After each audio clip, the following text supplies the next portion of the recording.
দৌড়াতে আসছে শুভজিৎ দেবনাথ উর্ফ শঙ্কর দেবনাথ।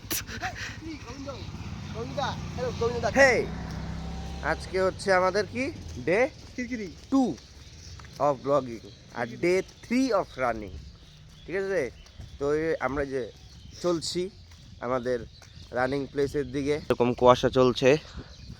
আর এই যে সাথে এক बंदा जिसको बोलते हैं साला माहिया सॉरी उसको बोलते हैं मासिया मासिया मासिया नॉट मासी, दिस इज मासिया। সামনে দেখতে পাচ্ছ আমাদের রানিং প্লেস, এটা হচ্ছে আমাদের রানিং এর যাওয়ার রাস্তা। এটা হচ্ছে আমাদের কামাখ্যাগুড়ি স্টেশন।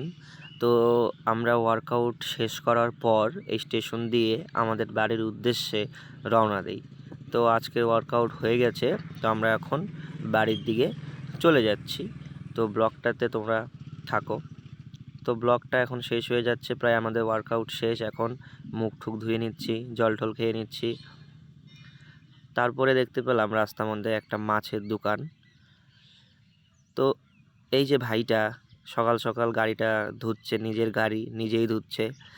আমাকে বলছিল ধোয়ার কথা, কিন্তু আমি ধুইনি কারণ আমার ঠান্ডা লাগে।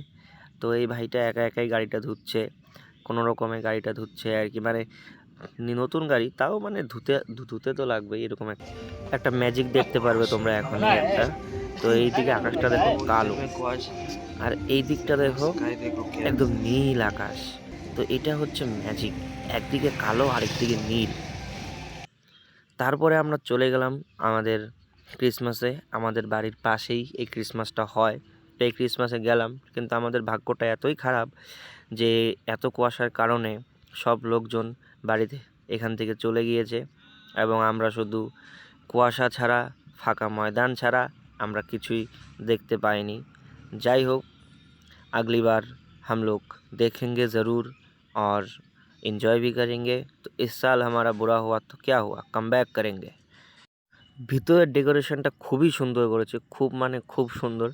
ডেকোরেশনটা দেখে আমাদের মন একদম মুগ্ধ হয়ে গিয়েছে। দেন গাইস, শেষ আমাদের কন্টেন্ট শেষ, সব শেষ, আমরাও শেষ। টাটা বাই বাই, মিলতে हैं नेक्स्ट ब्लॉग में। ठीक है, आज के लिए इतना ही। বাংলা আজকের জন্য এতটুকুই। সবাই খাওয়া দাওয়া করে ঘুমাবে না, ঠিক আছে? বন্ধুর কাছ থেকে 5 টাকা পায়, এই 5 টাকার জন্য আজকে বাহুবলীর যুদ্ধ শুরু হয়েছে। তৃতীয় বিশ্বযুদ্ধ ফেল হয়ে যাবে। তো এই যুদ্ধের মাধ্যমে আমাদের ব্লগটা আজকে শেষ হয়ে যাবে। তো গাইজ দেখো, তোমাদের বন্ধুর কাছে যদি তোমরা টাকা পাও তাহলে তোমার তাড়াতাড়ি শোধ করে দেবে, নয়তো এই হতে পারে। Good bye.